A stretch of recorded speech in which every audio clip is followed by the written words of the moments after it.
Hello বন্ধুরা, দেখতেই পাচ্ছ এটা রথের ভাঙা মেলা।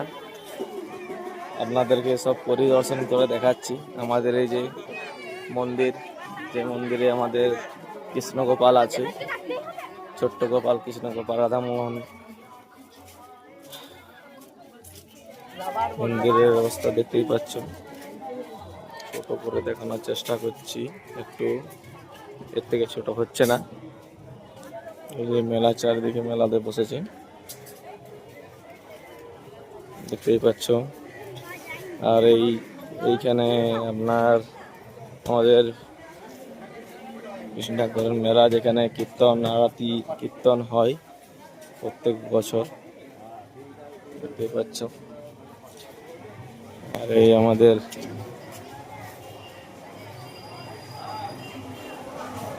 আপনারা দেখতেই পাচ্ছ, জুম করে দেখাচ্ছি,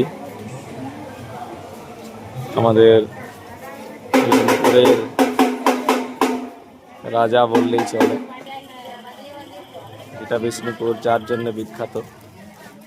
এই যে দেখো, এই মঞ্চে করে বেরিয়েছিল বেড়াতে। এটা নতুন এবছর করানো হয়েছে আমাদের রাধা গোপালের জন্য। আর দেখতেই পাচ্ছ এইদিকে মন্দির, এটাই মন্দির। আর এইদিকে আপনার মেলা বসেছে, দেখতেই পাচ্ছ। এখানে মহাপ্রসাদ রান্না হয়েছিল, এখানে আপনাদের মহাপ্রসাদ রান্না হয়েছিল, যেটা আমাদের সোজা রথ থেকে শুরু হয় এবং উল্টো রথে শেষ হয়।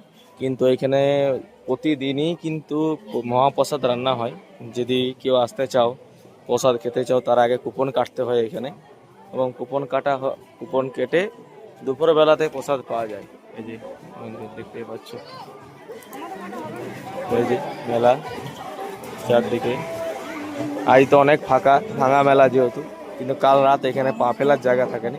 কাল রাতে আমি আসিনি, ওর জন্য এত ভিড়ে, দেখতেই পাচ্ছ।